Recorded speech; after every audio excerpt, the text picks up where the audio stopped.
jẹ́ máa fi àtìkú yìí kí gbogbo èèyàn olólùfẹ́ wa tí ẹ̀ ń tẹ̀lé wa níkànnì YouTube yìí alágbára ojú òní tì wá àwọn àgbàpọ̀ wọn ní nǹkan tábà fẹ́ kó bàjẹ́ a máa mójútó ni nǹkan tó ń ṣẹlẹ̀ lókè ọya táà rẹ̀ pé ó ń ṣẹlẹ̀ lókè ọya tó ti wá ń ṣẹlẹ̀ ńlẹ̀ Yorùbá báyìí wọ́n ní tí a bá ṣọ́ra àfàìmọ̀ kó má jẹ́ pé àwọn tí wọ́n ń dà láàmú ńlẹ̀ Yorùbá yìí wọ́n máa padà gba ìjọba Nàìjíríà ẹ jájọ fídíò yẹn. ó dà kí ló fa gbogbo rádaràdà yìí ṣe bí àwọn kan náà sọ wípé wọn ní jẹ́ kí Jonathan kórìjọba ẹ̀ ṣe dáadáa wọn á kó àwọn rádaràdà dé Jonathan kó mẹ̀sán apá àwọn òwò àká mọ́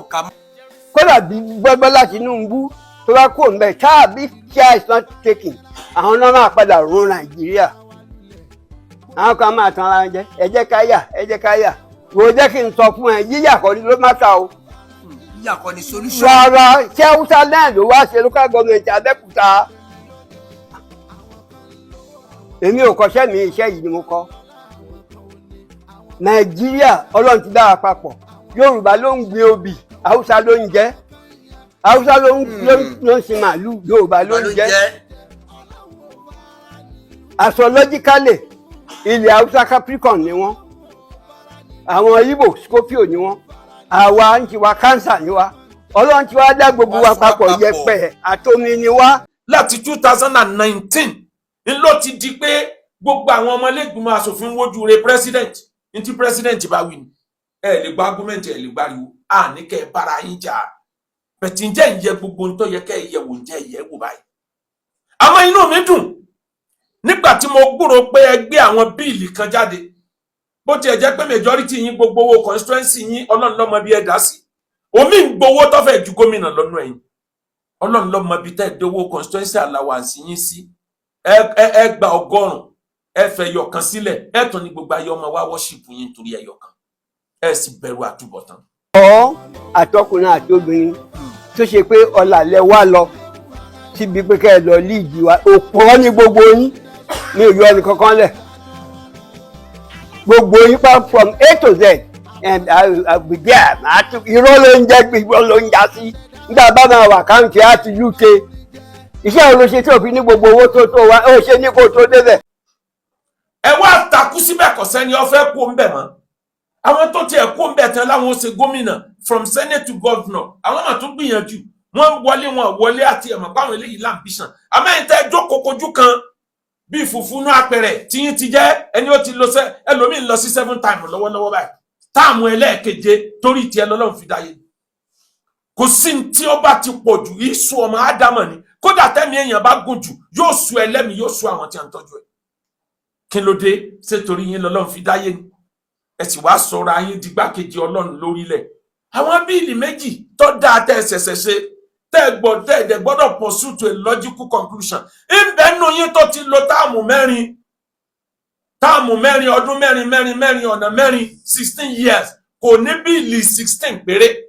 àwọn bàbá wa nù wákà wọn ní irinwó ọgbọ̀n ẹgbẹ̀rún ète lẹ́yìn lóòótọ́ kádàrá lẹ́yìn ni òótọ́ kádàrá. yóò bá bọ̀ wọ́n tí o bá dọ́gbọ́n owó olùdọ́gbọ́n pàlùbáríkà sí kápò ẹ bá lùtẹ̀ tí o bá wà ń bẹ̀ yín nǹkan kó dànù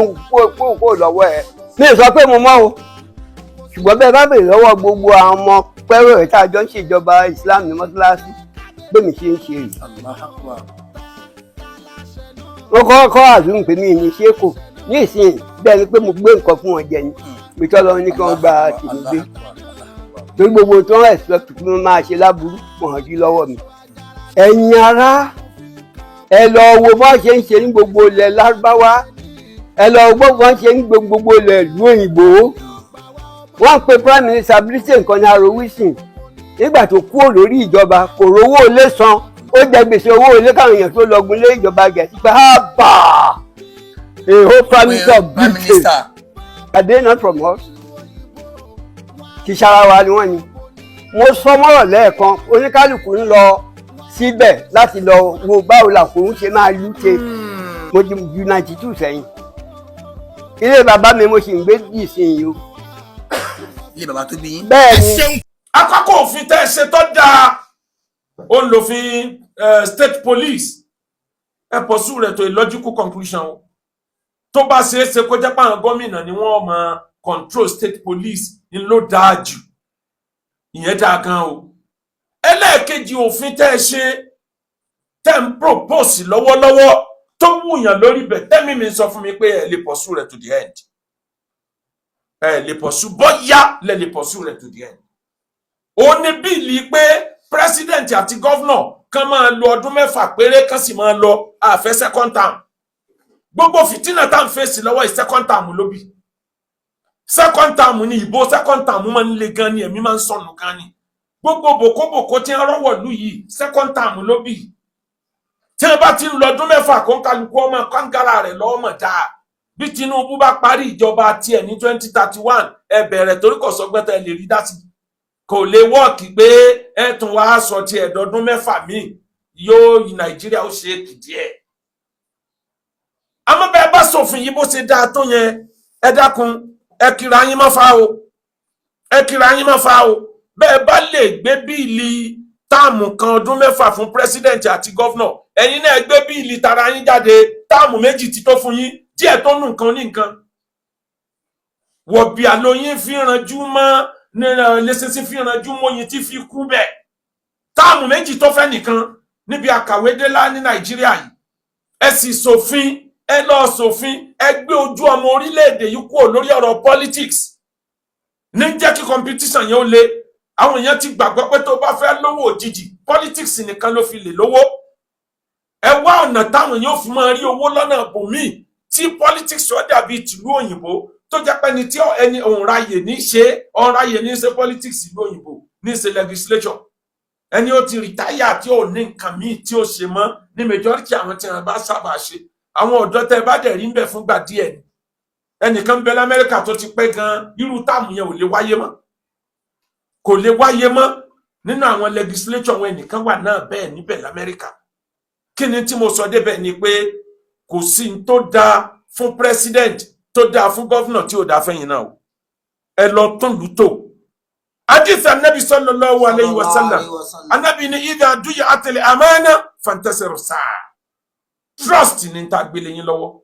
amana ni kẹ́ lọ ṣòfin fún wa òfin mélòó náà la wá rí òfin mélòó lẹ change òfin mélòó lòfin tuntun tó ṣiṣẹ́ judiciary corrupt àgbọ́n tí àwọn legislative ń wí àgbọ́yé executive náà àmọ́ bí wọ́n ń lọ lórí ọ̀rọ̀ òfin wàláhì ká ní òfin Nàìjíríà bá dúró déédéé ni ìwọ̀nba làwọn èèyàn pariwo sẹ̀rí àmọ́ tó bá jẹ́ pé àwọn tí wọ́n jẹ́ agbófinró wọ́n dúró ti òfin àwọn adájọ́ wọ́n dúró tòfin wọ́n jẹ́ kẹ́lẹ́bí ọjàre tẹ́yìn tẹ́ ẹ̀dẹ̀ wà nílé ìgbìmọ̀ náà dúró tán ni kò ní sẹ́ni tí ó pariwo òfin ẹ̀sìn mi àmọ́ nígbà tí wọ́n rí i pé òfin yìí ẹ̀rí manage làwọn náà fi ń pariwo kò sí ní tó pè wá ní ìlú tó bá jẹ́ secular state bíi kí constitution orílẹ̀-èdè yẹn kó work olópè wa bíbẹ̀ kọ́ àwọn kan ọgọ́ sábẹ́ òfin ẹ̀sìn wọn ò fi ní àwọn ẹni àwọn yòókù lára.